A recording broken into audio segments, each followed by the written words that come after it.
In this lab, we're going to look at how to orchestrate a batch processing job using a pipeline. In Lab 14, we built a parameterized flow that could read any one of 5 Oracle tables, just by changing the value of a job parameter. But we still had to run it manually 5 separate times. In this lab, we're going to automate that completely.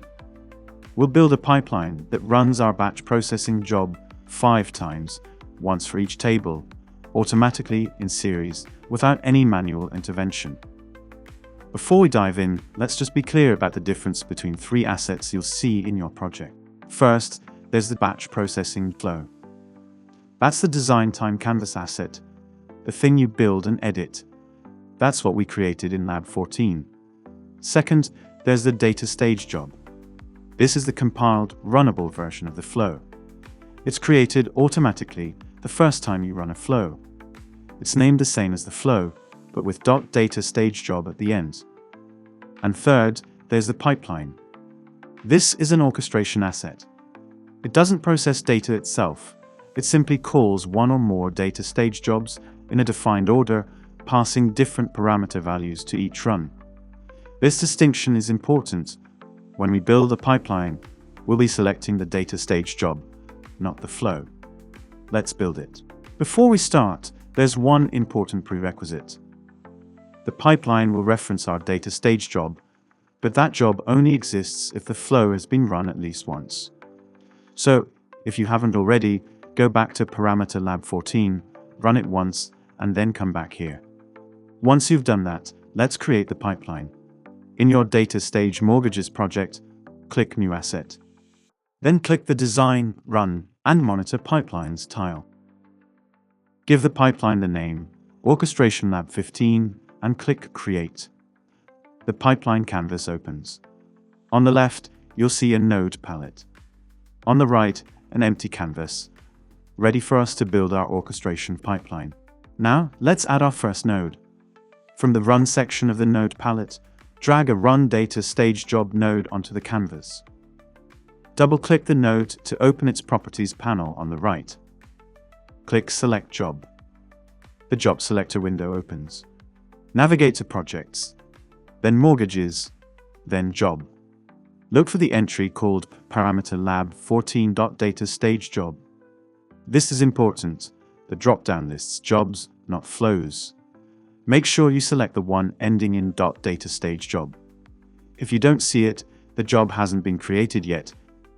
Go back and run Parameter Lab 14 once, then return here. Once you've selected the job, click Edit Local Parameters. The Edit Local Parameters dialog opens, showing P_table with its default value of customers.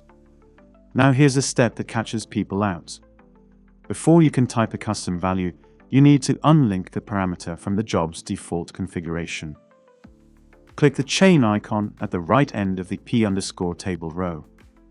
Unlink to specify a custom value. Click it.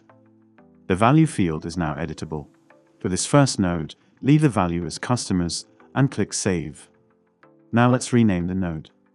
Click the node's name label at the top of the Properties window and rename it to Run_Customers. Click Save to save the stage. Our first node is configured. Now we need 4 more, 1 for each of the remaining tables. Rather than configuring each one from scratch, we can simply copy and paste the node we just created. Select the Run_Customers node and copy and paste it. On a Mac, that's Command-C, then Command-V. On Windows, it's Control-C, then Control-V. Paste it 3 more times, so you now have 5 nodes in total on the canvas. Now let's configure the last 4. Double-click the second node, click Edit Local Parameters, make sure the chain icon is unlinked, and set the value to Shipments. Click Save. Rename the node to Run_Shipments. Click Save. Repeat for the third node. Value Orders, name Run_Orders. Fourth node, Value Payments, name Run_Payments. And fifth node, Value Products, name Run_Products. All 5 nodes are now configured. Now we need to connect the nodes so they run in series. In a pipeline, nodes are connected by drawing links between them. By default, a link means run the next node when this one succeeds. That's exactly the behavior we need. Hover over the run_customers node until a connection point appears on its bottom edge. Drag a link from run_customers to run_shipments. Then connect run_shipments to run_orders. Then run_orders to run_payments. And finally, run_payments to run_products. Your canvas should now show all 5 nodes connected in a chain from top to bottom. Click Save to save the pipeline. Now click the Run button, the triangle icon. A Define Run Settings window appears. Leave the settings as they are and click Run in the bottom right. Watch the canvas as the pipeline executes. Each node will highlight in green as it completes. You should see them finish one at a time, in the order customers, shipments, orders, payments, products. You can click on the Node Output tab on the right to see the details as each node runs. If a node fails, don't panic. This can be caused by networking issues. Click on the failed node, then choose Node Inspector and click Show Job Run Log to see the reason for the failure.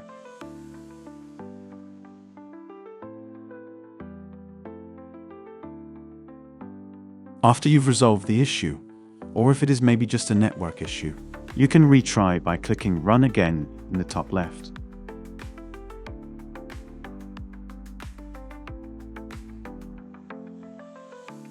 When all 5 nodes show a green tick and the status bar shows completed, the pipeline has finished successfully. Click any node and select Node Output to view the log for that individual DataStage job run. Let's recap what we've covered. A batch processing flow is a design time canvas asset, the thing you build and can modify. A batch processing job is a compiled, runnable version of a flow. It's named flow_name.dataStageJob, and it's created automatically the first time you run a flow. This is what a pipeline calls, not the flow itself. A pipeline is a watsonx orchestration asset that calls one or more DataStage jobs in a defined order, passing different parameter values to each run. And finally, pipelines are far more powerful than what we've seen here.